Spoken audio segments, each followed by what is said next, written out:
Are you sick and tired of being told to show up more like your true self, but not even knowing what that means or even looks like? On today's show, we are going to talk about 5 ways to live a more authentic life. Stay tuned. That's coming up next.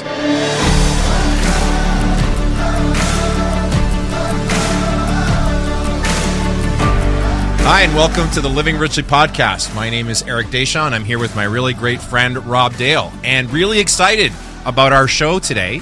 Rob, recently you were speaking at a national conference for one of our clients. We do a lot of public speaking as both part of Living Richly and Rhapsody Strategies, and you brought up a really, really important topic that we're going to dive into today. Yeah, and so great to have all of you tuning in. Thank you so much, regardless of what platform you may be listening on or watching on the YouTube channel.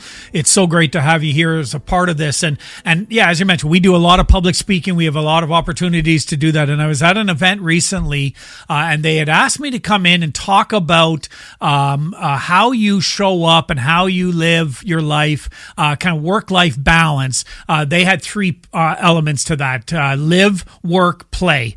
Right. And how do you kind of bring them together? And they'd asked me as the keynote speaker to come and bring those 3 together and to bring kind of an idea around this. And it was fun. I was able to joke around. I spoke to the facilitator beforehand because their whole premise was on how they were going to talk about the balance of these 3. Right. And the first line out of my mouth was, I think work-life balance is bullshit. That I don't think that's they weren't expecting that. Yeah, I sat down, and it was they knew I was going to share that, and I talked about the idea that it's not about finding balance in these things. It's about finding the synergy, the almost seeing them as a symphony where different times of work or life, these things come in. The important thing is, how do you show up in each of these? If you can show up authentically, regardless of whether you're at work, whether you're at play, doing other things in life, if you're able to come in as your true authentic self, you're not going to be so focused in on, I need so many hours of play, so many hours of work. You're not going to look at it that way if you're coming into every place with your own energy of who you are. And so that was what the kind of the gist of what the talk was going to be about. Oh, that's so great. I mean, so many of our recent guests that have been on the show, right back from Steve and Jason and Susan just last week, talking about showing up authentically and how they spent so many years of their lives, and we've even shared in our own story, spending so many years of our lives not living as our true self. And I love the approach of tying that into the whole subject of work-life balance because, again, I do think that's a skewed perspective. I think of work-life balance, and the image that always comes to mind is some guy walking on a high wire over Niagara Falls, and one false move, and he's going to fall to his death. I think it's really is about figuring out who you are so that whether you're at work, you're at home, you're at play, you are being more true to yourself, right? But it's a big subject, and I'm looking forward to diving in it with you today. Yeah, me too. It's interesting because we almost, it's like we're playing different roles depending on where we are. Right. And for many people, that's exactly the case. They're a certain person when they're at work. They're a certain person when they're with their significant other. They're another person when they're with their kids or with their friends. And they've got all these roles, and it gets so tiring and maybe confusing to figure out, okay, so which role am I playing right now, and how do I function in that role? And then our identity gets caught up in our role rather than in our authentic self. Right. And the longer we do this, the more we play the game of the role based on where we are, the further we get away from that true identity. Right. It's like being a character actor on stage, Exactly. right? We're wearing masks and we're playing roles, trying to live up to, again, the expectations of what we think is required of us in that role. And I loved what Kelly Flanagan mentioned when he talked about the word shame and how sometimes shame isn't someone saying something really negative to you. Shame also shows up when you show up a certain way and people give you all kinds of affirmation and adulation for showing up that way. So you start to tell yourself, you start to believe that if I show up that way, people will like me more and people will accept me more. And so again, we're playing these roles and we're adopting these various personas but they're not really who we are naturally. Yeah. And we've seen it. We've experienced it. What if you're a certain way at work, and that's a stage that you play on, and you're a certain role in that, and you lose your job, right? Who are you now? Right. Or what if your marriage falls apart? I mean, that there's a high risk of that. I mean, lots of marriages go the distance, lots of them don't. But if your identity is wrapped up in the role that you play as a husband, as a wife, as a partner, again, if you lose that, what's left? And I think this is why a lot of folks are so reeled by life circumstances, is because, again, like, think of if your kids aren't doing well, right? You've got older kids, I got older kids, I got one that's still a teenager. If my whole identity was wrapped into being a dad, well, that's great when things are going well, right? But what if something happens and something's not going well with one of your kids? Well, you go to any kind of an event. We do a lot of course, networking events or around individuals, but even in some social circles, when you're meeting people for the first time, what's one of the first questions that they typically ask? What do you do? Yeah. Right? It's like your identity is wrapped up in what you do, in the different types of the hats that you wear throughout the course of a day. And we lose ourselves in that. And there's some real danger of it. It's interesting because we often play that role out of a desire to be liked and be accepted and all of that. But we know this is that the long-term results of not showing up authentically, one of the first things is your self-esteem is actually lowered. Right. That you become less confident in who you really are. You become less, it's difficult to, we talk radical acceptance. It's very difficult to accept yourself when you're constantly playing a role for other people. It's one of the biggest challenges long-term to not showing up authentically. Yeah, that erosion of your self-worth, because the more you play these roles, the less you think your true self is good enough, right? Exactly. So you begin to buy into that lie. The other one, when we're not living authentically, I think, and I certainly experienced this for so many years, is like living under constant stress and with constant anxiety that the truth will get found out. That somehow, if I'm not careful, if I let my guard down, that people are going to discover who I really am, not who I am when I'm in this role or on stage or performing this function, but they're going to figure out who Eric really is, and they're not going to like what they see. And so much energy goes to preserving and upholding and propping up these false images of ourselves, the false self, that there's barely any energy left for anything else, right? And it starts to impact all of your relationships. In our business coaching world, probably one of the number one things that we hear from business leaders all the time is the suffer of the imposter syndrome, right? And to your point about the anxiety that is created around this notion of, if they ever find out that I'm not really that person. It's so interesting.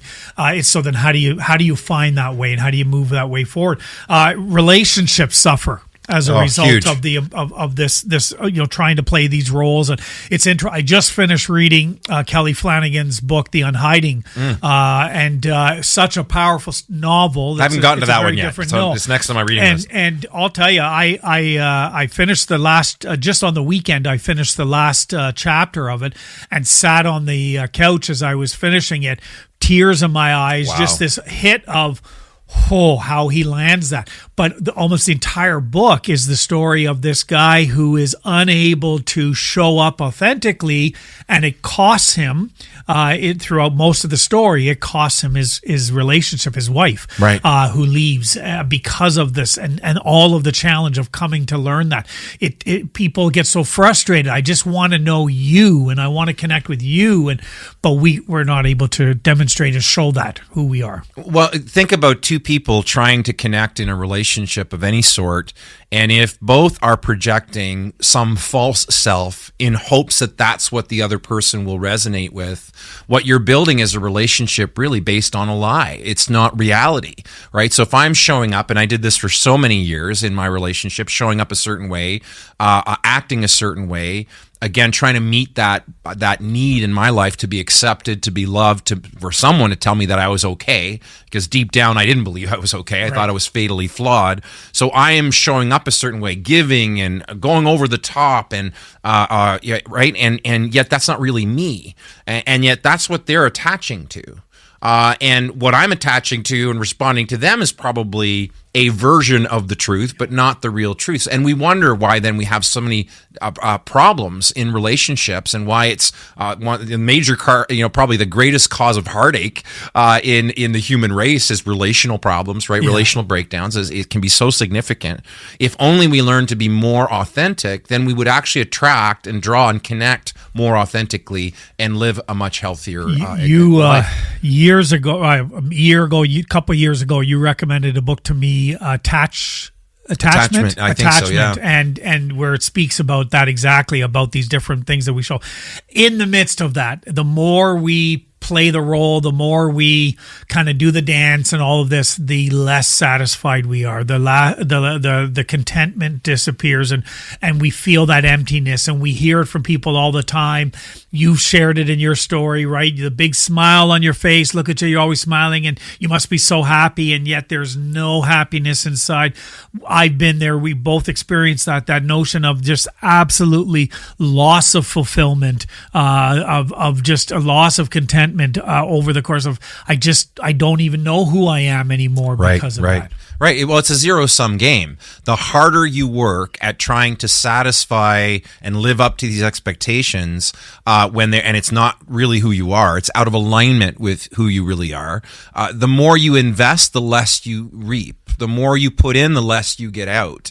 And I think we spend the greater part of our 20s, 30s, even into our 40s, trying to out-hustle it and out-muscle it. And we've used that language before, but we haven't got it yet. So we know something's not working, but we just double our efforts, right? We just double down and say, I'm just not working hard enough at this. But then when everything is said and done and we're off stage and the masks come off, all we're left with often is a very hollow version of ourselves, a very hollow, empty, unsatisfied life, because we have been putting the needs of everyone else and their expectations, at least we believed that's what we needed to do. Yeah. And yet what's interesting is we always think we're the only one. And yet you talk to people and they start to recognize, me too. And I'm like, well, hey, how about all the me too's come together and say, enough with the bullshit. Yeah. How about we just start showing up as our true selves? Yeah. And think, Rob, of the energy that is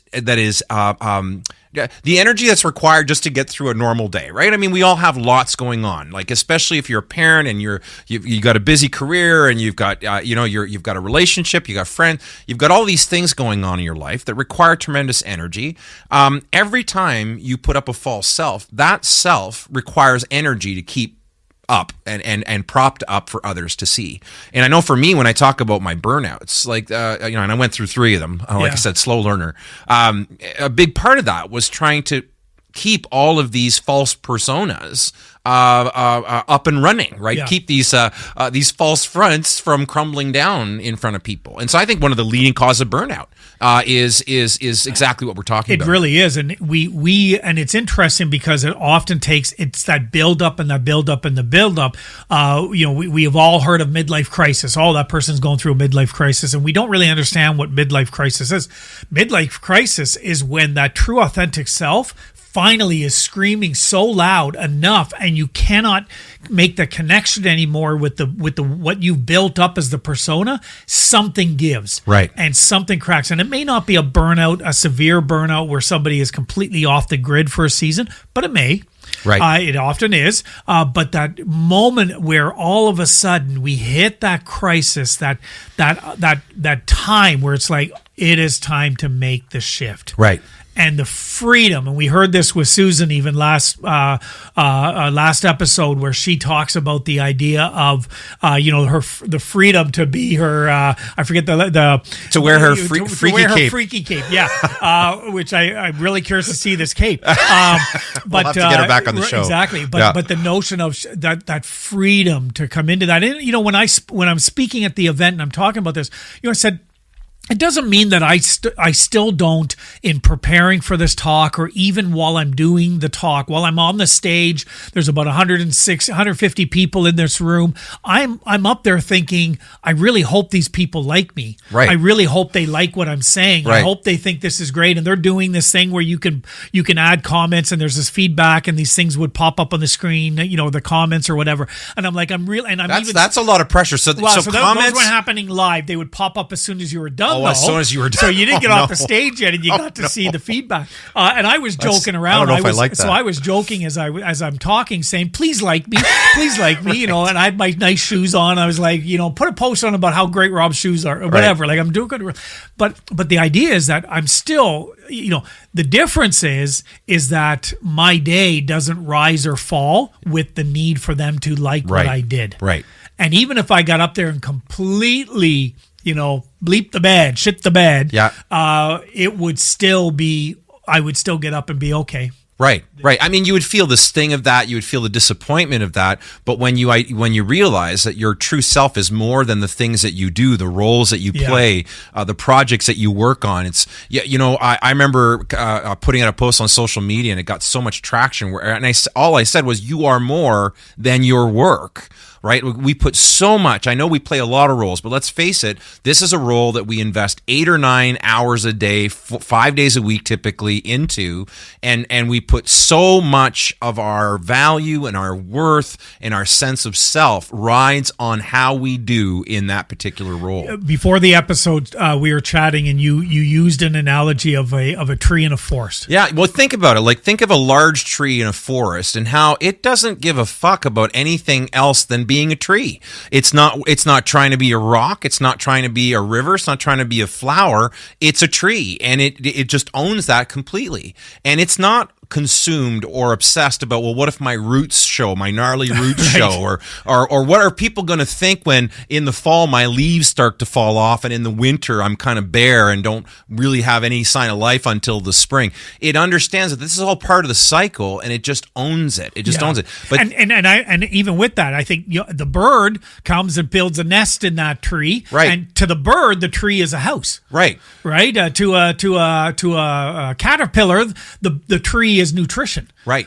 So all these other, and to animals, a lumberjack, well, right? They see it as something different, right? The tree doesn't change its identity based on how others. That's right. It plays all these roles for other creatures, to your point, but it doesn't change its essence as I am a tree. And you think of that large tree, and drought may come, right? We've just recently gone through a bit of a dry season here in Ontario, and lots of forest fires and the rest. But many of the trees, if they weren't impacted by fire, they're still standing. They have the ability to withstand quite severe environmental conditions. And when a storm comes, yes, sometimes we'll see old, unhealthy trees get knocked down, but the healthy ones typically remain standing.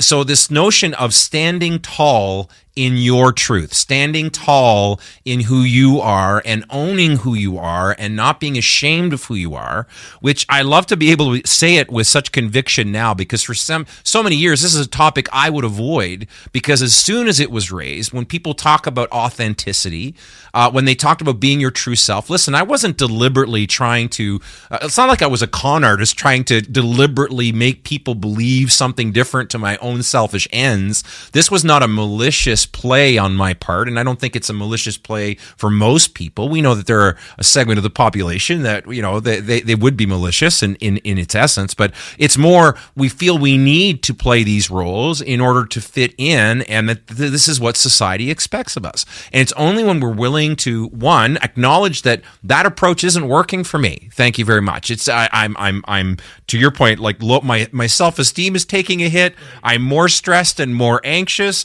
Right, my sense of satisfaction and fulfillment is at an all-time low. I feel like I'm burning out from burning the candle at both ends, trying to meet all of these expectations. I remember at the beginning of the year, We often talk about what's the saying when a new year rolls in? New year, new you, right? That's kind of the famous language around New Year's resolutions. And I'm like, well, what about New Year, true you? What if you actually just started, rather than trying to build a new version of yourself, started to just own who you really are authentically? And that's what we want to jump into. We want to jump into that. And so it was fun. I spoke at this event, and so I started out the conversation by just saying work-life balance is bullshit, and that the notion of showing up as your true self in every situation, that's where you find the richest life. That's when you start to be able to live your best life. And so I kind of jokingly did to the crowd, as I said, so just be authentic. And then I turned to sit down. And I even said, cue the standing ovation and applause, and everybody, everybody laughed. Yep. And I said, and then I said, isn't, the point I'm trying to make here is, how often do we hear that? I don't think there's anyone listening or anyone that we would have a conversation with if we said, hey, it's important for you to be authentic, where they'd be like, really? Wow, thanks. I never heard that before, right? Like it's overused. It's so oft used that we will say something like that, almost glib, where half the time the person saying it doesn't even understand what it means. And so it becomes like yet another buzzword, right? Where it's in the popular people are talking about it. It's being talked about more than it used to be, but then it becomes just that buzzword. It doesn't. That's hollow of any real meaning. Dare I say, for some people, it's another role they play. Right, there you go. They're playing a role of authenticity without truly being authentic. Right. Because again, they're doing it for whatever other reasons. So we want to talk today about the five steps that I provided for this audience. They come out of the Living Richly model in many ways, but we want to talk about those and how people can truly learn to be authentic regardless of whether work, life, or play. And the first step on that model is one that the language around it is language that you really provided, that you set the stage with, and I embrace it so much. I moved away from saying practice self-acceptance to practicing radical self-acceptance. Radical self-acceptance in the context of authenticity. Go. Well, listen, it's when you think about it, the reason that at the time I came up with that language was so meaningful for me, and I think it became meaningful for us and to many of our listeners, is we are so far away from self-acceptance, so many of us. Again, when you think of how we chase affirmation, we chase belonging, we chase worthiness, we're chasing these sunsets every day. We're so far from a place of actually accepting who we are, embracing who we are, that it seems like nothing short of radical will do. That in order to turn the tide, in order to make the shift, we have to embrace this notion of, I may not be able to do this overnight. I don't think anyone comes to radical self-acceptance in a moment, sometimes not even in a few moments. I think it's over time. But as we practice the art of loving ourselves, highlighting what we're happy about, being able to identify our strengths and rejoice in that instead of always looking at what's missing or what's falling short or what doesn't measure up. All of a sudden, when we start to do that, we begin to, recognize who we are. I think a lot of us don't really. I remember the exercise where Jim, years ago, and Jim was just on the show recently, Jim Harrington, and he asked me to write, I want you to write 20 things about yourself that you're thankful for or that you love about yourself or something. And I remember I struggled to groan out 3 and could come up with no more because, again, my view of myself was so twisted. Now, not everyone is going to be in that kind of place, but I think most of us fail to recognize the genius that's there, the beauties that's there, the strengths that are there. Why? Because we're not looking inward. And when I say that, not in a selfish way, but I think we're so focused on comparing ourselves with others and comparing ourselves to the shoulds, musts, and have-tos that society imposes, culture imposes, family impose, that we're so used to doing that no matter how we look at ourselves, it's usually in a deficit position. I fall short. I'm not enough. I don't make the cut. Yeah. And so I think it starts with being able to counter that. And for so many, and I know you can relate to this, we have very similar stories, but I just believe that if I worked hard enough, if I served enough, if I gave enough, if I loved enough, that people would like me. And all I found was the harder I work, the more people wanted me to work harder. Right. Right. The more I gave, the people would want more. How I loved, you don't love me enough. It just became this vicious cycle of and all of it was because I was trying to get the affirmation and the acceptance of others.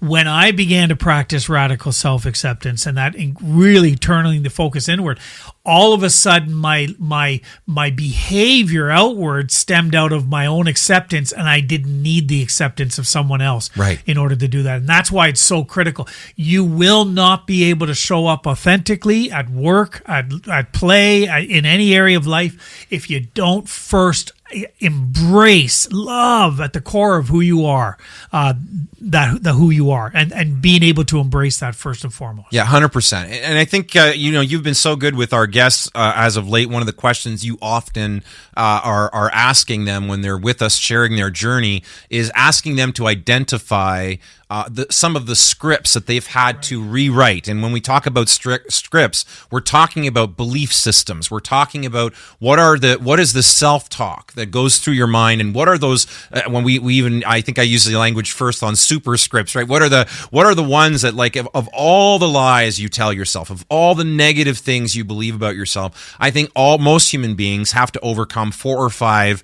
superscripts. These are truths. Well, they're not truths.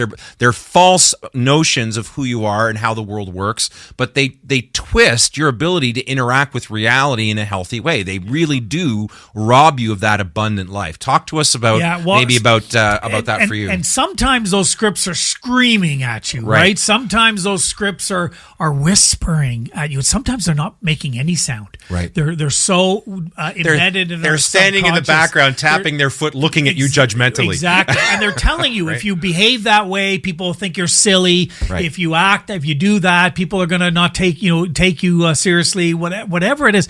But they're constantly there telling, oh, you need to do that differently, or you screwed up on that. All of those scripts and all of those things. And the thing to realize is that the first part, no matter what the script is to recognize that it's not true. Right. To begin to turn into that inner voice, the inner critic, and be able to say, you're a liar. Right. Now, I know that I love the language you use about, telling the, inner critic to take a walk. You're fired. Before you can even do that, you have to start to you have to challenge the inner critic. So when you talk about your inner critic, like, if you're going to think about it, if you're a business leader or a business owner, you don't fire good employees. No, like you right? It's hard to find and keep good help. You're going to want to keep those people employed. You fire employees that after, if they're not doing their job and you've tried to correct the behavior and it's not working, that's usually who you let go. The reason people keep their inner critic around is because they think it's doing a good job. They don't they believe what that inner critic is saying, right? Yeah. And so many leaders that I know, actually, when I try to encourage them to be kinder on themselves and to challenge some of those scripts, will tell me, but Eric, like, I'm successful because I'm so hard on myself. And I say, yes, it will provide you that result for a time, but you're operating on toxic fuel. That stuff will burn you over time. Yeah. And it's learning to not just silence the inner critic, but awaken your inner champion. Learning to be not just one who doesn't beat yourself up, but actually builds yourself up. You become your own primary caregiver in that respect, and part of that is challenging those scripts. And I know you told in your story to overcoming some pretty powerful superscripts. Yeah, and those scripts will imprison you, right? And so one of the superscripts that imprisoned me was that I'm cursed, and I won't go through all of the details again. Encourage people to jump in on the episode called "Death Found Me," in which I share a lot more of my story. But I went through so much where I saw, whether it was, dad in prison and aunts and uncles who were killed for, plane crash and murdered, and my own daughter passing, my mom dying of cancer, all of the experiences. And I believed I was cursed. And as a result of that superscript, I would keep people at a distance, or if they got close, I would sabotage those relationships. Right. Before they hurt me, I would cause the relationship to come to an end. And for me, when I rewrote that script, and And I began to say, I'm not, and this took the work of Sherry in helping us, Sherry Kane, who we'll have on the show, Dr. Sherry Kane, as I began to rewrite that script from I'm not cursed, I'm blessed. Right. And I began to look at all of the life that was in, not the death, but the life around me and the people, the incredible kids and a wonderful partner who just embraces and accepts. All of this but it came out of rewriting that script. Now the scripts that control my life, that are in my life, free me rather than imprison me. Right. Well, it's because we tell ourselves a story, and we've talked about this before, that you cannot act for any length of time. You cannot act in a way that is contrary to what you believe. Your actions are a revelation of your beliefs. What I believe, I will do. And so if I believe that I'm no good, if I believe that I don't measure up, if I believe that I'm a terrible husband, if I believe whatever, like fill in the blank for yourself, those scripts, those half-truths, those distortions of reality create distortions in your behavior. They create distortions in your relationship. They create distortions, right, in the time-space continuum. No, just kidding. But it could be. We don't know, right? Who knows? It could. There could be a disturbance happening right now. I feel a disturbance in the forest. I'm feeling something. Like I should probably move on. But the point is, right? These beliefs, these false beliefs, they're influencing everything that we say and do and think. And so when we talk about living authentically, are you living authentically if the very beliefs that you are basing your decisions, your thoughts, your actions on are actually half-truths and lies? So to begin the work of being your true self, part of that work, one, yes, accepting yourself, doing this work kindly, with compassion, right? But beginning to dismantle the lies, right? I love that you also talked about, from what you told me when you were talking with this audience at this national conference, speaking in front of about 150 people, that then you went to values. What matters most? Our values, we talk about whether it's in an organization or in our personal life, the value or your values are your compass. Regardless of the journey you're on, regardless of where it's, so even when you talk about whether you are showing up at work or showing up at play, showing up at the day-to-day life, your values are the compass that guide you in whatever it is that you're doing, and figuring out what matters most for you.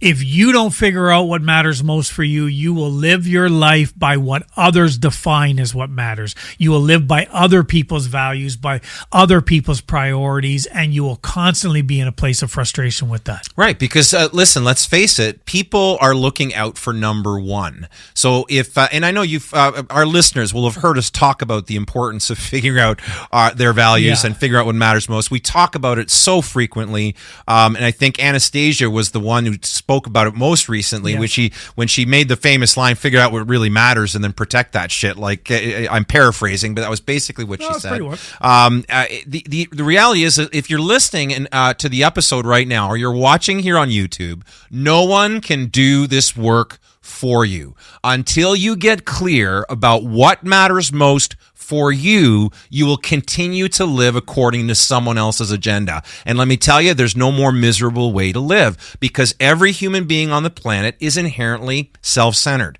And I'm not saying that in a negative way or whatever, but we are wired, programmed to look out for number one. So if I am expecting others or someone else to figure out this all-important work of determining what is it that really matters for Eric, I'm going to be sorely disappointed. I've got to do the work. You've got to do the work. You've got to do the work. What matters most, and then turn the volume up on and that to give us an example of that, one of the values that I hold to is connection. It's the notion of community, and so it's regardless of what community I'm a part of. When I connect in a community, I'm like all in. Yeah.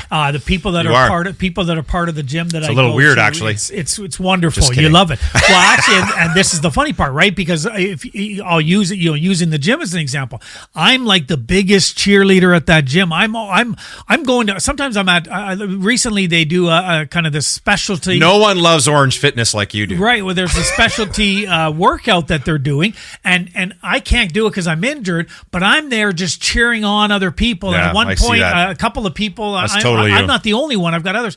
We're running up and down the in the gym with these flags, just cheering everybody on as they're trying to run 5K on the tread and then doing 2,000-meter row. We're just encouraging them on. And some people will look at it and go, man, dude, you're over the top. Damn right, I'm over the top because I'm embracing this community and I'm just going to love it and live it and just experience it because it's living out of my value. So is it work? Is it play? It doesn't matter. It's just me being me in that place and in that moment, and talk about freedom when you're able to do that. And you're doing that not because you're feeling pressured to. You're not doing that because you think it's expected of you. You're not doing that to fit in. You're not doing that to be part of the crowd. You're not doing that to be loved. I'm just having fun. You're having fun, and you're experiencing that true joy and that what we call living richly dynamic. Why? Because you are being true you in that moment.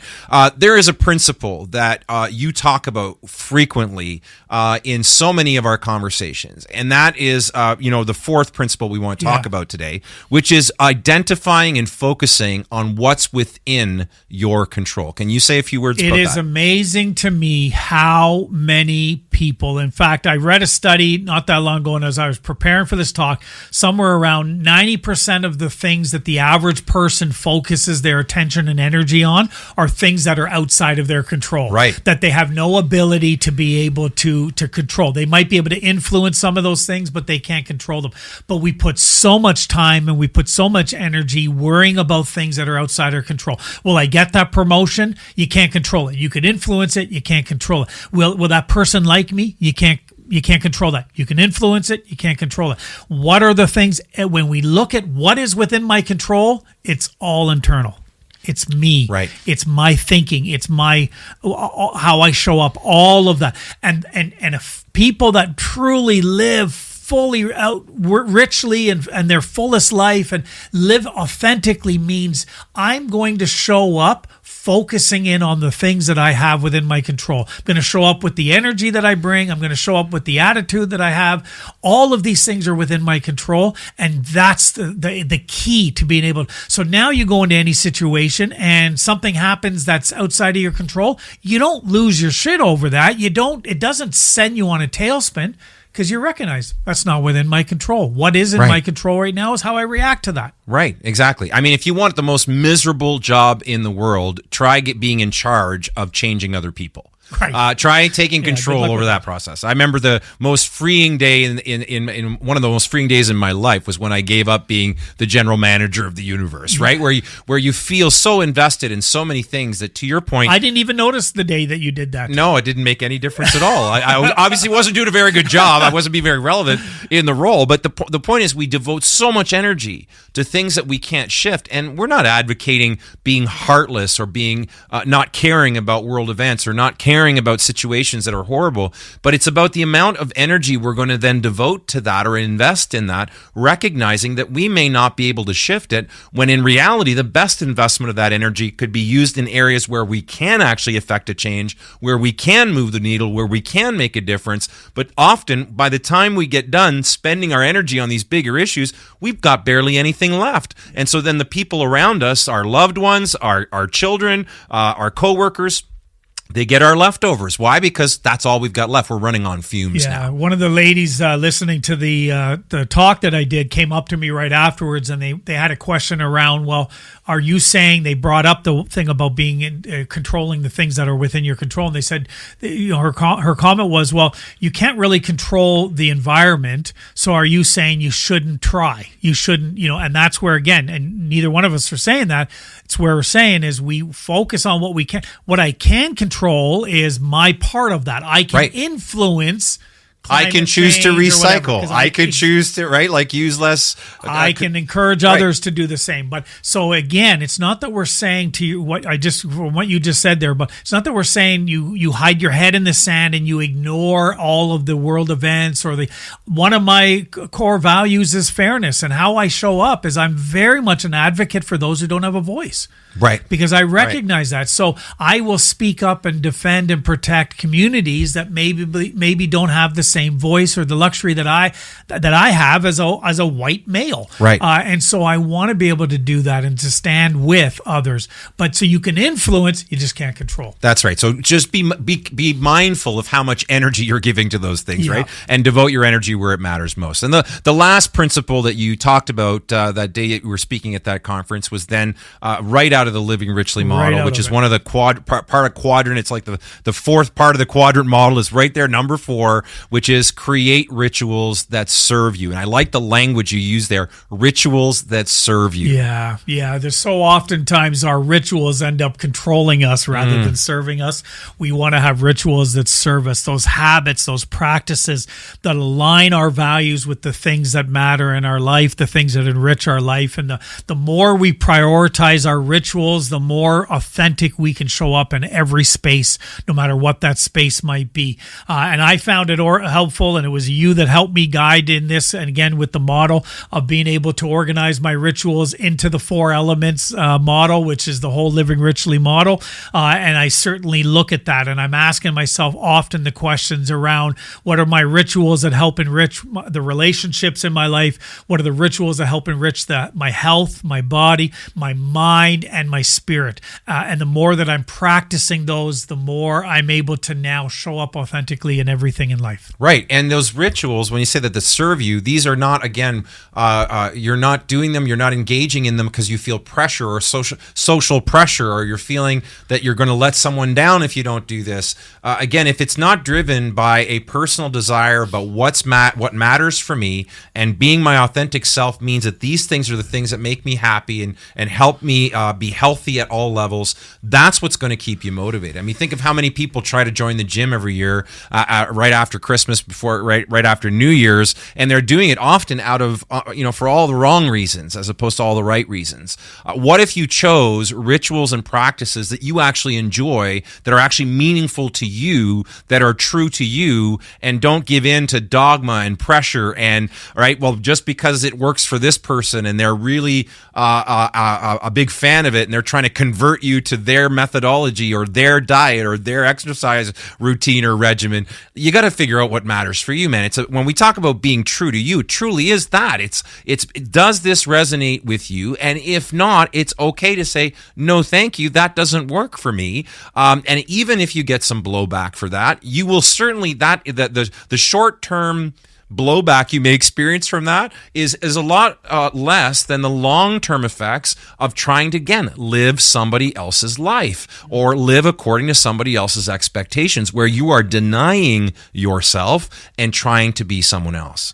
Stop focusing on work-life balance. Stop focusing in on how many hours am I doing this and what am I doing this, what am I doing this. Focus in on showing up authentically, no matter what the task is, no matter what the role is, no matter what it is. Showing up authentically in each and every one of those situations sets you free from all of that expectation, the demand, and allows you to truly live your best life. Well, I don't think of any better words to end the episode on than that word of encouragement. I was going to ask you for it, and you just did it beautifully.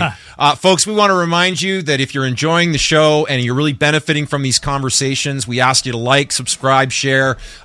Make sure to leave testimonials where it makes sense. We love those 5-star reviews, and they certainly help with getting the word out about the Living Richly message. And check out the website, livingrichlly.me/ACT. You'll find all kinds of great resources there. We've been mentioning we've launched some coaching opportunities if you're looking to have some support as you begin to work through all of the steps to living authentically in every situation. Folks, we thank you again for joining us. We're so grateful that you tune in every week. And until we see you again next week, get out there and live your best life.